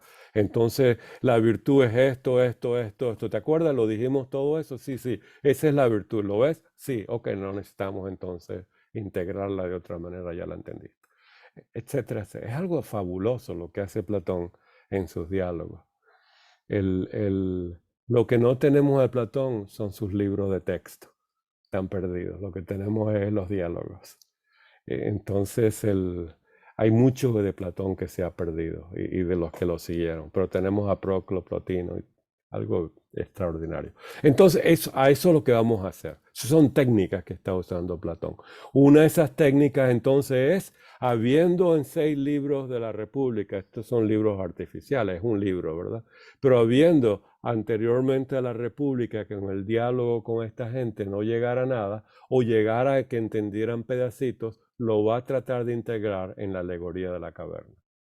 Que mucha gente leyendo la alegoría de la caverna de pronto tiene un chispazo de lo que es el todo. No se va a liberar, ¿verdad? Porque no ha hecho todo el trabajo necesario ni tiene el fundamento virtuoso. Sin embargo, va a tener una visión de una realidad más elevada, ¿verdad? Y vamos a ir de chispazo en chispazo o de razonamiento de hipótesis a hipótesis. Y esas son las dos maneras, ¿verdad? Que vamos a trabajar. Que en budismo se llama o prajna o dhyanas, ¿verdad? Contemplaciones o conocimientos, ¿verdad? Hay que ir de chispazo en chispazo. Que son las dos maneras en la voz del silencio.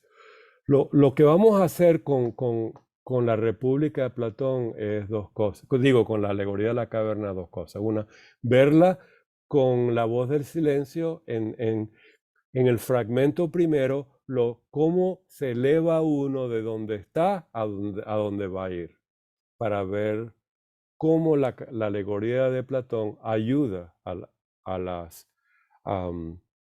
varias explicaciones de la voz del silencio. Por ejemplo, los sonidos, 7 sonidos. Los vestíbulos, ¿dónde están los vestíbulos en la caverna? ¿Lo ven?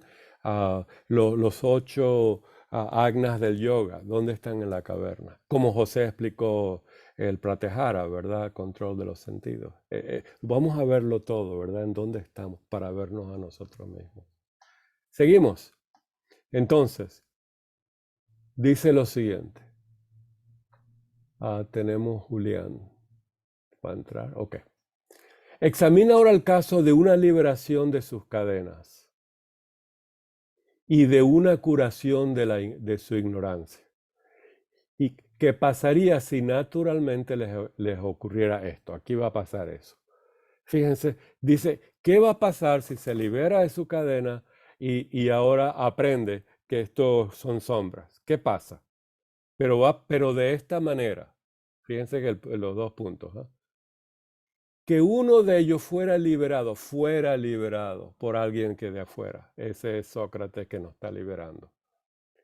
Platón usa a Sócrates a este señor que nos está liberando.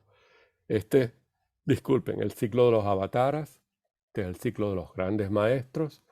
De ahí que ese libro de Manly P. Hall, la historia secreta, sagrada de la antigüedad, ese libro gigante de Manly P. Hall es muy importante porque es la historia de esta gente que han venido, que han bajado y nos ha dado el empuje hacia la liberación.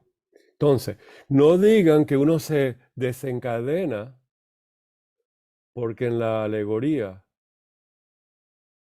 es desencadenado por otra persona, ¿ok? Y nutrido por otra persona. En la India lo llaman los gurús, aquí los llaman los maestros, aunque la voz del silencio teosóficamente nos dice que Alaya es nuestro maestro interno. Entonces podríamos decir que de vidas a vidas, y Platón enseña la reencarnación, de vida a vida, a uno ha aprendido lo suficiente en un momento dado, ¿verdad? Dice, yo no estoy encadenado más. Podría ser, ¿verdad? Hay que tener esto, ¿verdad? Pero lo que les quiero decir que la alegoría de la caverna en Platón es algo externo. Fuera liberado y forzado a levantarse de repente. ¿Eso qué significa? Liberarse de las cadenas y de la curación de su ignorancia de ver las sombras y de no ver a los de al lado. ¿Qué significa ese estado mental de no ver al prójimo? Eso lo hablamos la vez pasada. No conocemos ni a la familia, ni al vecino, ni al que nos dice hola en el trabajo. Miren, nosotros vivimos en un mundo así. Hay que tener mucho cuidado con esto. Volver el cuello y marchar mirando a la luz. Y al hacer todo esto, sufriera y a causa del encandilamiento fuera incapaz de percibir aquellas cosas cuyas sombras había visto antes. Que es el encandilamiento. ¿Saben lo que es el encandilamiento? Cuando hay una luz fuerte, el ojo no está acostumbrado, ¿verdad? Muy desagradable. Uno queda así con el destello, ¿verdad? Destellado. Y no ve las cosas. Y es un sufrimiento. Este sufrimiento psicológico aquí, por supuesto, espiritual. Como un sufrimiento espiritual, un kamamana como el de nosotros, que ya sabe que hay un manas buddhi y no lo puede hacer, no puede alcanzar. Eso se llama sufrimiento espiritual. El saber que hay una realidad superior, suprema, que hay una luz de un sol eterno y no poderlo hacer. Eso es un sufrimiento. Y todos nosotros padecemos de eso, ¿verdad? Saber que estamos encadenados hasta cierto nivel o de cierto nivel en adelante, que no tenemos la educación suficiente. Eso es sufrimiento. Hay otro tipo de sufrimiento descrito en la voz del silencio, que es el sufrimiento ahora del que baja a la caverna. ¿Se acuerdan? El adepto que ya iluminado escoge el camino de la renunciación, y ese es el camino del sufrimiento que nos dice Loaz. Y Gilberto, sí, por favor. Sí, pero Sí. yo creo que la ignorancia no hace sufrir. Claro. Lo que hace sufrir más bien es el conocimiento. El conocimiento de que uno debe, ese es el sufrimiento espiritual, ¿verdad? Ahora bien, Pero el que es ignorante y no tiene ninguna inquietud, ¿qué sufrimiento puede tener? depende de lo que uno llama ignorante. Y eso las explicaciones que dio Aristóteles, porque el que lea a Platón se confunde muchas veces, ¿verdad? Aristóteles explicó todo. Entonces Aristóteles explicó que cuando Platón dice el ignorante sufre, él dice, bueno, cuando un ignorante sufre y ve sufrir a la familia y a las amistades y no sufre, es porque hay algo raro en esa persona. Entonces, nosotros lo llamamos el detachment, el desapego. Un desapego total de la familia, de las cosas, del estado actual. Eso es un desapego total, ¿verdad? Y no hay sufrimiento. Eso es cierto para el adepto. Por lo general, el ser humano sufre y ayuda al prójimo que está sufriendo, ¿verdad? Yo sufro cuando veo a mis niños sufriendo, a mi esposa, al vecino, porque lo oigo, ¿verdad? Hay que tocarle la puerta. Entonces, esa ayuda, ¿verdad? De la necesidad de servicio. Quizás sufrimiento cubre muchas otras palabras, ¿verdad? Continúa, Gilberto, y después Teresa. Estás mute. A ver, continúa con la... Que me con el muté diálogo. porque eso era nada más lo que iba a decir. Ok. Entonces, sin embargo, las causas del encadilamiento es el sufrimiento de que ahora uno ve una realidad que no está preparada para verla. pero vamos a Teresita. Teresa, por favor. A ver, yo voy a decir algo que he dicho también esta tarde en otra reunión, que también se estaba hablando de algo parecido, del desapego a la familia, al que sufre. Y yo siempre digo, y lo sigo diciendo, es mi manera de pensar, ¿verdad? No es que lo tenga que ser así. Que cuando el alma despierta, entonces ya no existe el desapego, porque ella es la que te lleva a lo demás. No Sí. es que yo tenga que buscar qué voy a hacer por los demás, no, mi personalidad no hace nada, es a través del alma. Y si supiéramos, yo por ejemplo, con lo poco que sé, y las alegrías y no sé cómo decirlo, cuando tú puedes ayudar a alguien que necesita, aunque sea solamente un abrazo o escucharlo. Yo que tengo que hacer tanto eso, esas cosas en lo del cáncer, en la asociación, es algo que lo único que me queda es la paz interior. Pero de verdad Gracias. que de verdad es que cuando eso se vive, es que no se sabe explicar, hay que vivirlo. Hay que vivirlo, tienes mucha razón. De ahí que no encontramos palabras adecuadas a veces, ¿verdad? Pero sí diste el verdad. espíritu, que es muy importante. Pero aquí estamos, vamos a volver a las cadenas. Hay una persona que está mirando solamente hacia adelante, no mira hacia los lados. Es un egoísta total. ¿Estamos de acuerdo? No ve al prójimo. Totalmente. No quiere ver al prójimo. Está viendo solamente yo a mí mismo, lo que yo veo es cierto y a mí que no me digan que eso son sombras. Eso es cierto, yo lo veo y a mí no me importa quién está al lado mío. Ese es lo más bajo que hay. Gilberto. Martín, Ujú. en ese momento del encadenamiento que no se ve a los lados, ese desapego no es desapego, sino egoísmo puro, puesto que Egoísmo el puro. desapego es algo que debemos aprender más bien y no significa no querer a los demás, sino todo lo contrario, es prestar servicio, pero que no suframos cuando esas personas se nos van o que se van a la otra Exactamente. vida. Claro. Que no tengamos apego por las cosas materiales ni por las personas, porque las Ujú. personas están viviendo su proceso, pero sí prestarles un servicio y amarlas cuando están en vida. Por supuesto. Y este desapego aquí se refiere a puro egoísmo. Son dos Correcto. cosas diferentes, según lo veo. Correcto. Entonces vamos a enfocar en este momento en lo que nos está diciendo Platón. Estás encadenado, tu ignorancia es que estás viendo solamente lo que tú quieres ver, ¿verdad? Y alguien te dice, tú no tienes cadenas, y te fuerza, te saca de la silla y te dice, mira a los lados, fíjate, estos tres están sufriendo por tu culpa. Te estás emborrachando y le estás pegando. Te estás dando cuenta de lo que estás haciendo. Ahora se encandila. ¿Y qué dice? Ay, no me había dado cuenta. Yo soy la causa de eso. Ahora está viendo los lados. Ya ve lo que él hace.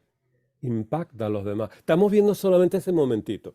Porque cuando hablaste, Gilberto, todo es muy cierto, pero pusiste todos los demás. Yo quiero ir pedacito por pedacito como Platón. Estamos encadenados, mirando hacia adelante, como tú dices. Egoísmo total. Lo que yo veo es cierto, yo soy el amo de mí mismo y el amo de lo que veo y de lo que no veo, no los quiero ni ver. Y lo que yo quiero, yo soy el rey de la jungla. Es mi jungla, es mi imperio. Pero cuando se desencadena, fíjense, ¿cuál es ese estado que uno ve ahora lo que uno está haciendo reflejado en los demás? ¿Cómo lo llaman? Porque si no lo ven en ustedes, todavía están encadenados y queremos desencadenarnos. ¿Estamos de acuerdo? Esto hay que Compasión. trabajar exactamente. Ahora tenemos que agarrar es una fea palabra. Tenemos que emerja la compasión, etcétera, las virtudes. Entonces, eso es lo que llama Platón sufrir a causa del encadenamiento. ¡Ay, mira! Yo no me vacuné y tengo 3 personas al lado mío con COVID y una se murió. Bueno, ¿qué pasó? Bueno, es el karma de ellos, a mí no me importa. El karma mío fue que a mí una gripecita. Entonces ¿qué es lo que ocurre? Mira, aquí la gente, el servicio mío encadenado, hay que tener tanto cuidado con esto, porque aunque estamos estudiando teosofía, todavía tenemos muchas cadenas, ¿no es cierto? Por favor, hagan que sí, tenemos muchas cadenas. Miles. Gracias. Trabajen conmigo. Bueno, yo tengo solo 1001 por 1001 noche, ¿verdad? O sea, todos estamos encadenados. ¿Por qué? Porque si no fuéramos adeptos, ¿verdad? Hay algo en nosotros que causa sufrimiento, porque sabemos ya, la teosofía despierta, los libros sagrados despiertan, ya sabemos, pero no queremos poner atención a eso. Entonces, ¿qué hacemos? Quedamos dormidos, pestañamos y nos vamos a otros mundos, no queremos ver la realidad. Lo peor que puede hacer uno es huirse de esa realidad a través de las drogas y fantasías, etcétera, etcétera. Hay que ver la realidad. Estos son 24 horas solamente, unos añitos. Eso es muy importante usarla. Lo peor de todo es caer en una depresión y el suicidio, ¿verdad? Ya que ya la realidad ni el sufrimiento existe, ¿verdad? Julián, por favor, tengo tiempo que no hablamos. Tenemos tiempo que no hablamos. ¿Qué tal, Martín? Muy bien. No sé si se me con un teléfono. Oh, no, en un se te lugar oye así. muy bien y habla, por favor. No, sí, yo me quedé pensando un poco en el tema del encadenamiento, pero también es como estar en una zona de confort, porque, Claro. como decía usted en un momento, bueno, hay personas que, bueno, voy a poner en primera persona, ¿no? Como diciendo, Claro. bueno, esto no es para mí, no Claro. tengo ganas de ver más allá de lo que veo en las paredes de la caverna. Claro. Porque también está ese condicionamiento que me hace, digamos, ver nada más que eso. A todos Y nosotros nos cruzar pasa, ese sí. canal, claro, es como alcanzar ese camino, sí, no es para todos. Claro. Para todos los que no quieren, los que no pueden ver más allá. Me da la impresión a mí. Claro. Sí. ¿Y por qué no puede ver más allá? Porque hay pantallas, ¿verdad? Que lo limitan a uno a ver la realidad. Para mí, yo tengo varias pantallas. Mis hijos son una pantalla, lo mejor para ellos, ¿verdad? Y ahí hay una pantalla. Otra pantalla es la familia, mi esposa, etcétera. Otra pantalla. O sea, hay ciertos límites y responsabilidades, etcétera. Si uno no quiere nada de eso, bueno, para eso están ashrams, ¿verdad? Monasterios, etcétera, etcétera, ¿verdad? Y reclusiones. Si uno no quiere ser servicial, ya superó eso, ¿verdad? Como el Buda llegó un momento dado que dijo, bueno, tengo que irme al bosque, etcétera, etcétera. Pero cuidado que no sea un escape, ¿verdad? Eso ha pasado mucho. Hay mucha gente que se escapa de la responsabilidad de la familia, se va al bosque, se casa y tiene hijos y siguen lo mismo. Entonces, gracias, Emilce. Entonces, ahí vamos todos. Lo importante es traducir esto en nosotros. Todos tenemos cadenas, ¿verdad? ¿Y cuál es su curación? Es autoconocimiento. ¿Cuál es la liberación? ¿Qué significa? Ver que hay que ser servicial, el servicio. ¿Estamos de acuerdo, más o menos? Teosóficamente hablando, platónicamente hablando. ¿Qué significa encandilamiento? Es ver algo que no queríamos ver antes o no podíamos ver antes o se nos dijo que no lo veamos antes porque mira, solamente esta gente son los buenos, todos los demás son malos. Mira, mi equipo de béisbol, los Yankees de Nueva York es lo mejor que hay. Todos los demás es que tienen que perder y que Dios los castigue. De esto no, el fútbol, el béisbol, las políticas, las religiones, todas son así, lo mío o lo de nosotros. Y entonces cuando se le dice todo es uno, no quiero ni pensarlo o me encandilo. Ese es el momentito, ¿verdad? Hay mucho más, hay mucho más. Ok, ¿lo están viendo? Porque si no lo ven, necesitamos a alguien de ustedes que lo explique. Porque Martín, por favor, Martín, ¿puedes decir una cosita pequeña? Sí, por favor. Mira, Sí, para trabajarnos muchas veces lo que me estás diciendo, para comprometernos en lo que sea, ya no voy a decir en la vida, sino en todo lo que deberíamos hacer, muchas veces yo siempre culpo a mi mente inferior, porque hay muchas veces que me dicen mi mente inferior, y no es que lo esté diciendo, es que es verdad. Anda, Claro. quédate aquí. Anda, ahora no hagas esto, ahora vas a hacer, por ejemplo, hoy, ¿por qué tengo que entrar yo a una reunión a las 12? Pues vete a acostar ya, tete, Claro. me dice mi mente. Y yo siempre le digo a mi mente, muchas veces, le digo, Sí. tú te quedas y yo me voy. Es muy difícil, pero se Muy puede. difícil. Y gracias. Eso y hay que tener también cuidado con el sentido de culpabilidad, ¿no? En cierta manera es cierto, pero hay mejores palabras e ideas sobre eso. Por ejemplo, yo culpo a mi mamá. Eso es automático. Freudiano, ¿verdad? Hay que culpar a la mamá. No es cierto, ¿verdad? Pero hay que tener cuidado, ¿verdad? Con proyectar las cosas. Es uno está Eso es lo que se encadenado. llamaría, eso es lo Dime. que se llamaría, eso es lo que se llamaría voluntad. La voluntad, sí, sí. Ok. Sí. Entonces, ¿entienden lo que es encandilamiento?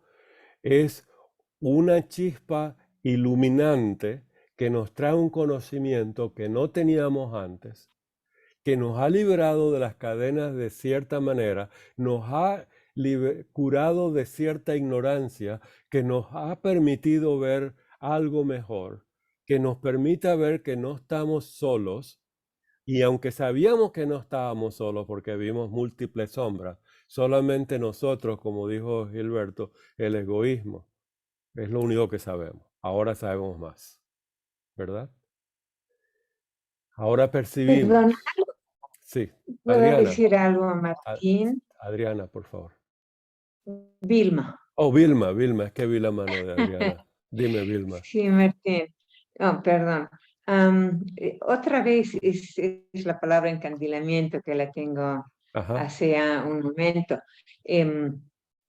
Muy interesante. Es Ujú. también, a ver, encandilamiento realmente a mí me dice ceguera por la luz, pero parece una gran paradoja, ¿sabes? Es una luz tan potente que literalmente me deja ciega la luz. Entonces, tiene que haber un proceso, ¿no? Claro. Para que este encandilamiento, que es en realidad una exposición violenta a la luz, sea beneficiosa, sea de crecimiento, pero en un principio va a ser incluso de temor, de un fuerte temor, porque es tan enceguecedor. Solamente esto estaba Es una buena pensando. reflexión, Gracias. Vilma, muchas gracias. Eso es exactamente, creo, el espíritu de Platón. Adriana. A ver, dentro de lo que tú dijiste, me dejó de 6 cuando dices, yo le echo la culpa a mi mamá. Sí, eso fue Y una cuando broma. yo, Tiene algo de cierto, sí, pero sí, digamos. lo voy a tomar como broma, porque Ok. personas como tú no lo puedo creer.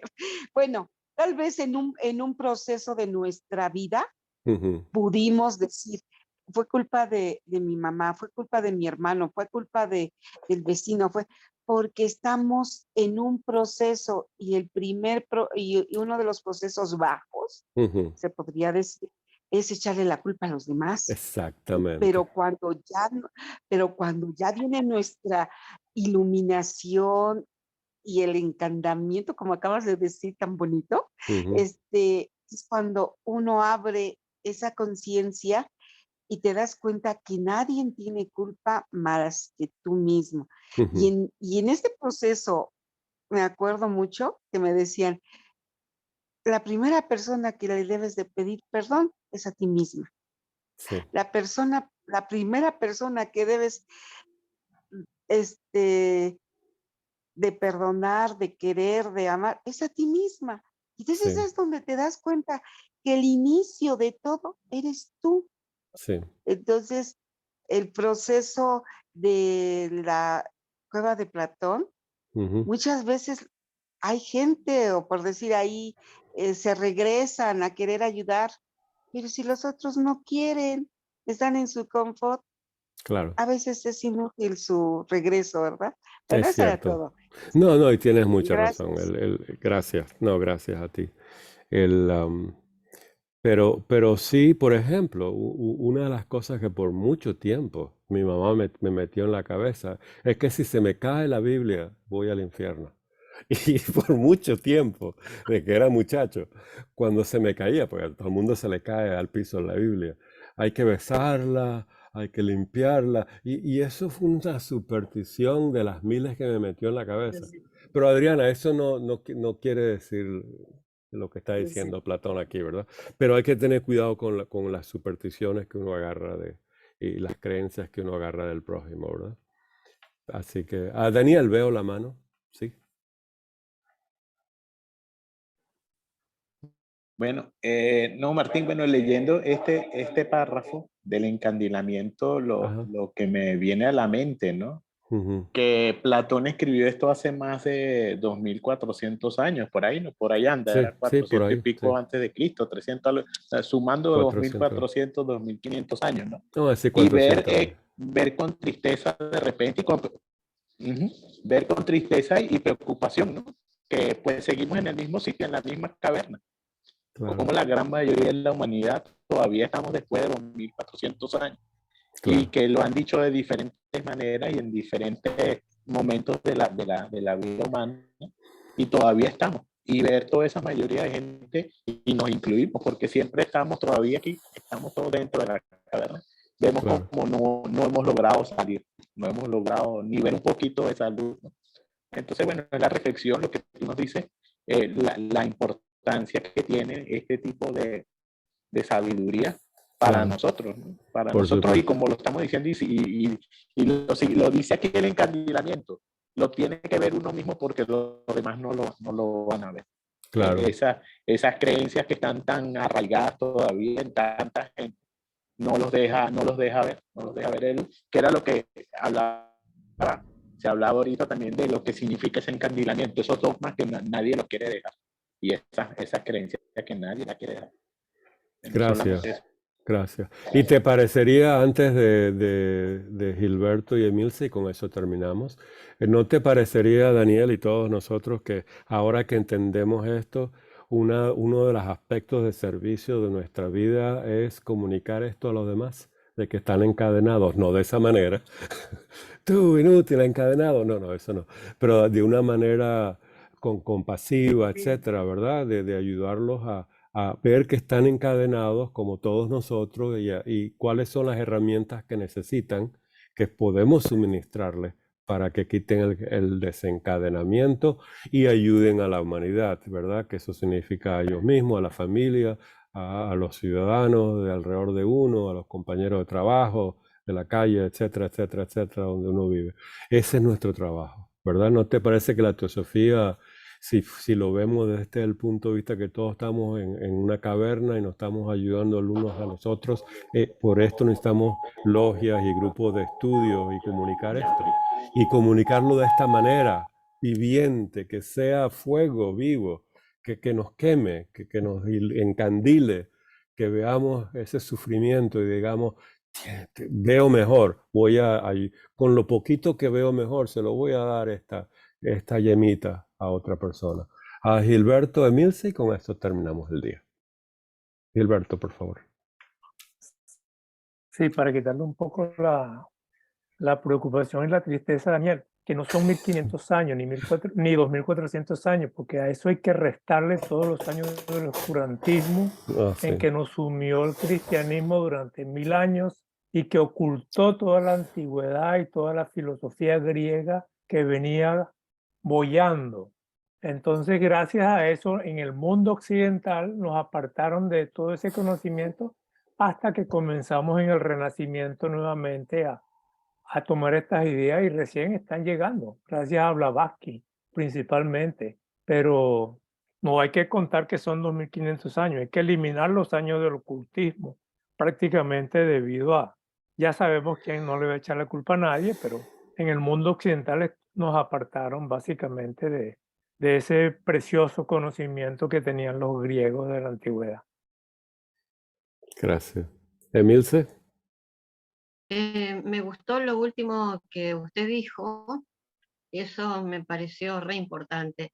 Y entonces me parece ver el encandilamiento como que esa luz que me encandila también ilumina a los de al lado. Al absorberla, pero no solamente al absorberla, sino como la luz misma. No sé, lo vi así. Está bien, una buena visión, ¿verdad? Y la luz se transmite y uno la refleja, ¿verdad? Claro, justamente para ayudar a los demás Claro. a iluminar. Por Y, supuesto que me parece maravilloso.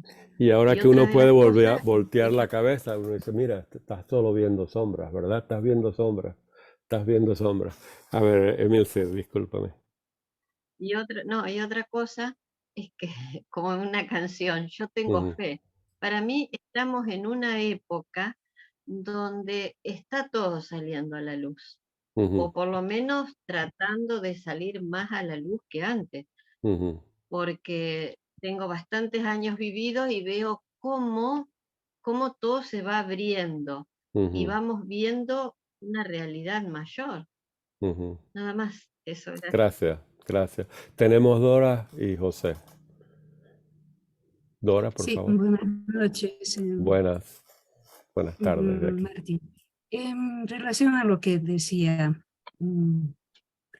antes que yo, y antes que, mire su nombre, Gilberto, en relación a lo que decía Gilberto, yo creo que sí, han sido 1000 años de oscuridad, pero también no hay que perder de vista que dentro de esa oscuridad ha surgido la luz a través de los neoplatónicos y se ha dado ¿en dónde?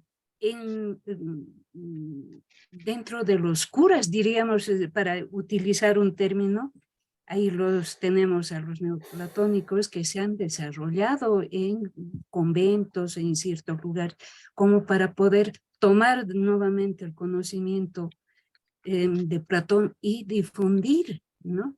Claro, casado a lo que es la religión católica, haciendo tal vez un sincretismo, pero gracias a ellos también tenemos nuevamente al platonismo, ¿no? Gracias, Dora. Gracias. Solamente era para... Gracias. En la defensa de la historia humana. Gracias. José. Y con José terminamos hoy, ¿verdad? Seguimos la próxima. Dejar una pequeña palabrita del Evangelio de San Juan cuando dice, y la luz en las tinieblas resplandece, mas las tinieblas no la comprenden. Vuélvelo a decir, discúlpame, dilo nuevamente. José, claro, el Evangelio de San Juan dice, y la luz en las tinieblas resplandece, mas las tinieblas no la comprendieron. Wow. Evangelio de San Juan. Está bien, gracias. Bien, vamos a dejarlo hasta aquí. Por favor, vean esto en etapas, ¿verdad? Estamos en la etapa más inferior de la cadena, de la caverna, y tenemos gente encadenada. ¿Qué significa eso? En nosotros, reconocerlo en otros, pero no juzgar, no somos jueces, pero sí reconocer el estado que significa encadenado, totalmente. ¿Qué significa el estado en que no tenemos cadenas, verdad? Y tenemos la ignorancia curada hasta el punto de que vemos que hay gente a los lados de nosotros y estamos encandilados con la luz de las antorchas, ¿verdad? Esa no es la luz del sol todavía. Ya, eso viene un poquito más adelante. Bueno, muchas gracias. Emilce, el sonido mágico.